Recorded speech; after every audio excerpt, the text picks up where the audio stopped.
Hello, welcome back. I hope you're doing well. So we are going to continue our conversation on the Jewish traditions by discussing this period of time, which is known as Second Temple Judaism. All right, so let me share my screen and we'll get started. Okay.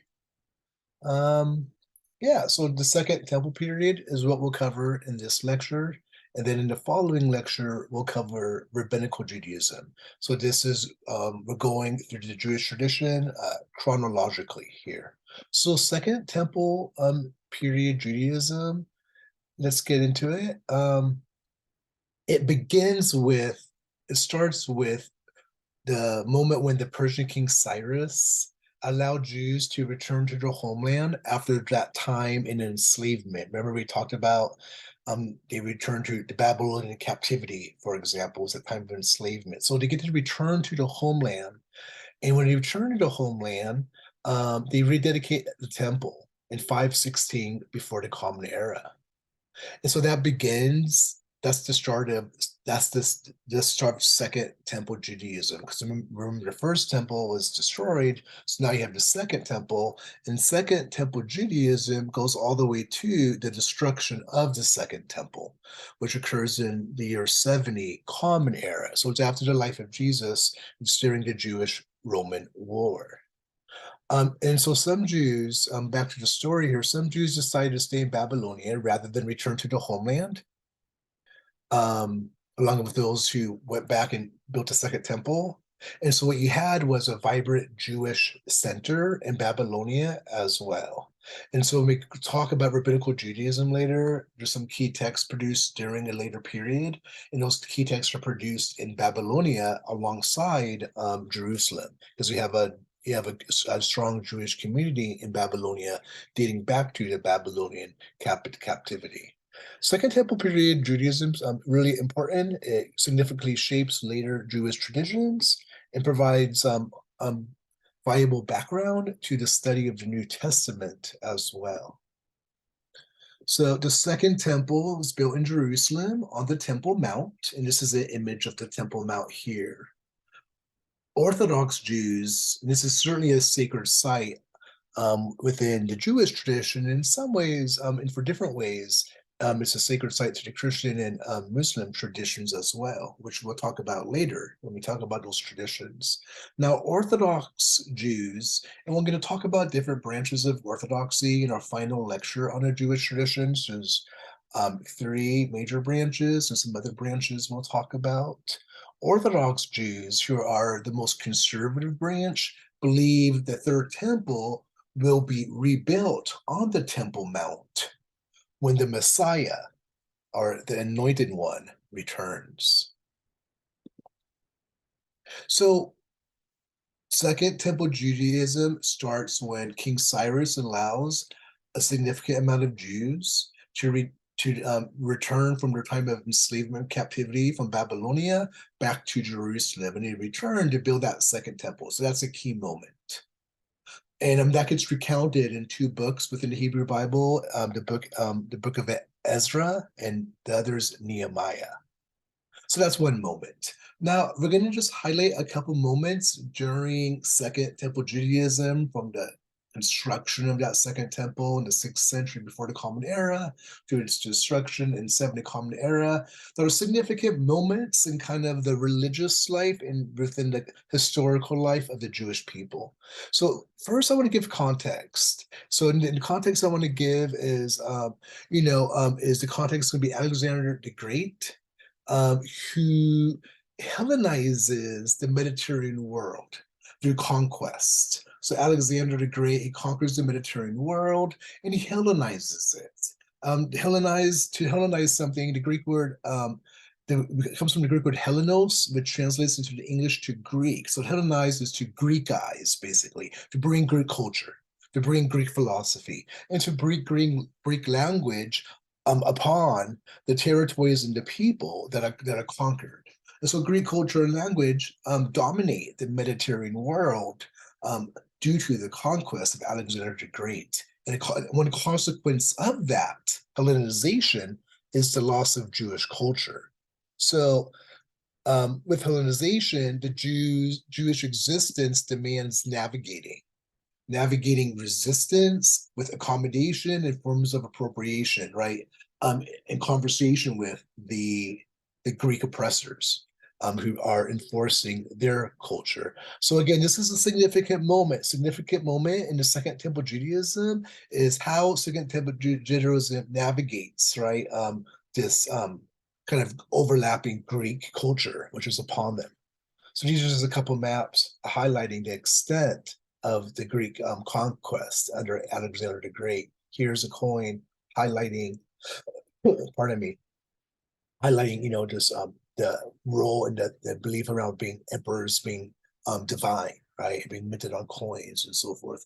And one key moment, and this is a moment of resistance, begins when Antiochus IV Epiphanes, he was a Hellenistic king of the Seleucid Empire. He forced Greek culture upon his subjects. I mean, the name itself, by the way, Antiochus V Epiphanes. Epiphanes means like the divine one, revealed one. So he thinks of himself as being a deity. He attacks Jerusalem in 169 and 167 BCE, which leads to the slaughter of Jewish people and the plundering of that Jewish temple. So that second temple, which was built in the 6th century before the Common Era, at this point in the 2nd century before the Common Era, is being plundered, right? The people are being slaughtered and the temples being plundered by this Seleucid king, right?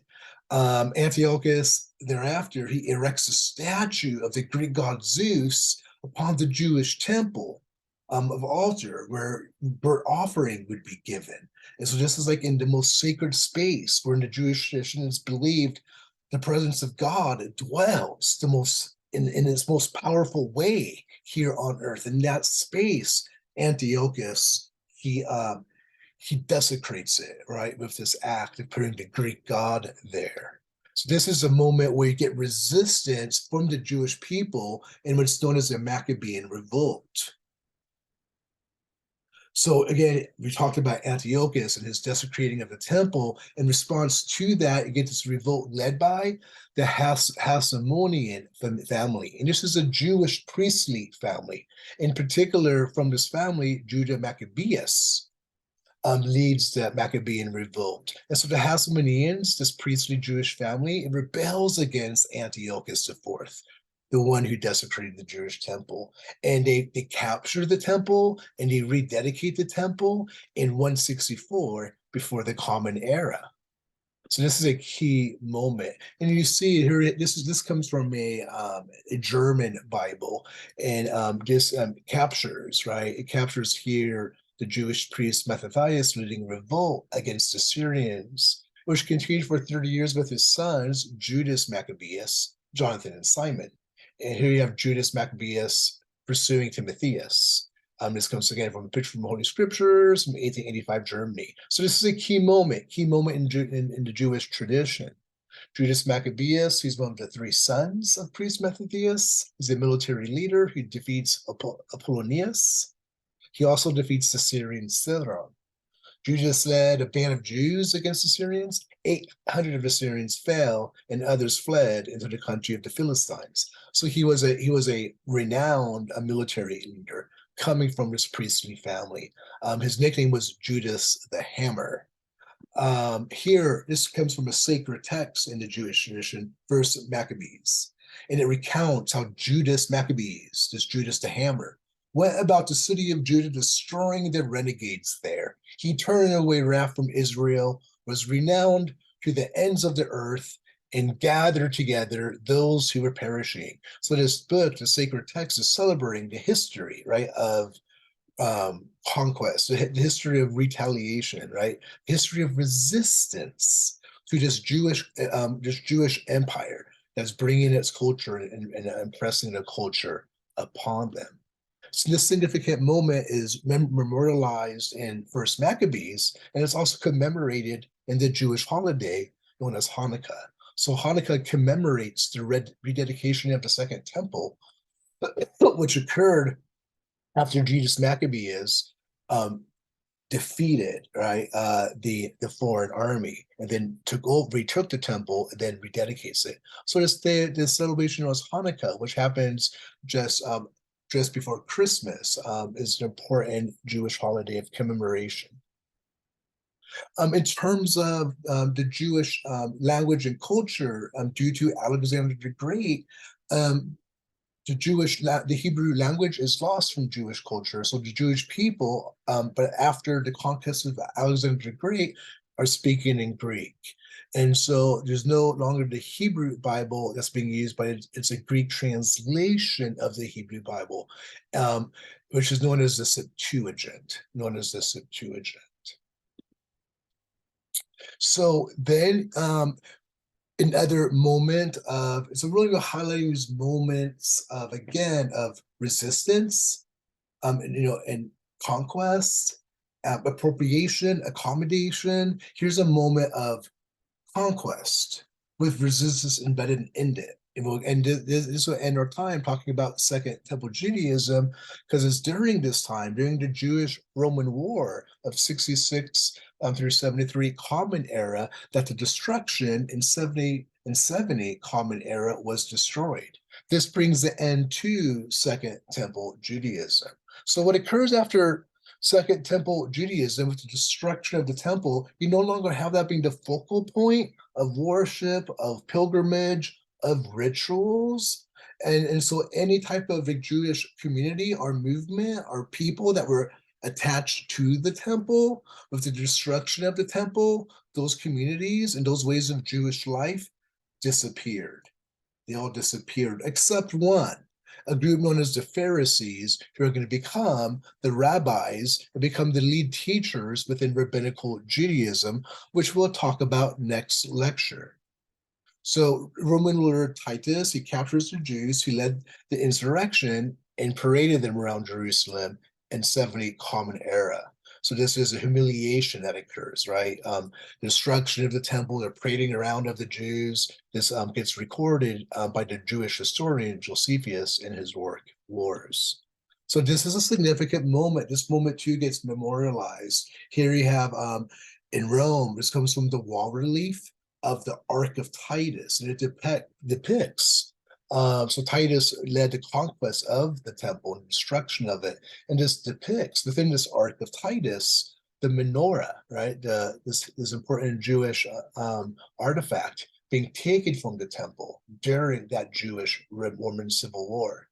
Of note, should be noted that there is part, but only a minor part of the Jewish temple that still exists, and it's known as the Western Wall. And so this is a sacred site in the Jewish tradition, this Western Wall. People often stick prayers within the wall. They come up to the wall. Here you have prayers. Here we have probably a father and a son, we could assume, on the wall. Here we have an Orthodox Jew on the wall praying. And so you have these varieties of Judaism that are going to disappear, such as the Sadducees, who are the aristocratic class. They're temple priests, and they also are the Jewish court. They believe the Torah is the only authoritative text, and they believe in a literal interpretation of Tanakh. Then you have the Pharisees, who become the rabbis, who become exceptionally important to the development of the Jewish tradition after the destruction of the Jewish temple. We'll talk about the rabbis in our next lecture. Another variety of Judaism that's going to disappear with the destruction of the temple is this monastic community that emphasizes divine judgment, known as the Essenes. You also have the Zealots, another group. This is a group that politically refuses to cooperate with Rome, and they want their Jesus, to hope this Jesus, Messiah, will be a political Messiah that helps them defeat Rome. There's diversity across these different movements that existed prior to the destruction of the Jewish temple, but there's also continuity. And points of consensus or continuity include monotheism, the oneness of God. Going back to the Shema of Deuteronomy 6:4, hear, O Israel, your God is one. They all hold to, all these different groups hold to the authority and the sacred nature of the Torah. And they all believe that Israel are the chosen people. You have this sacred covenant with God.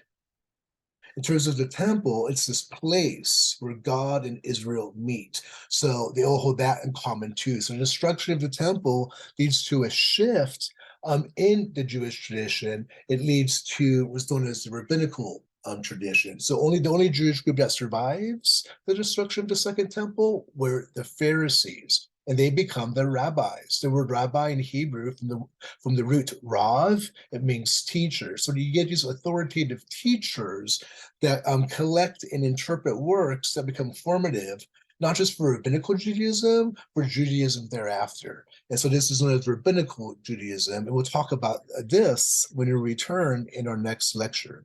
All right. Thank you as always, and I hope you're doing well. And I will see you next time.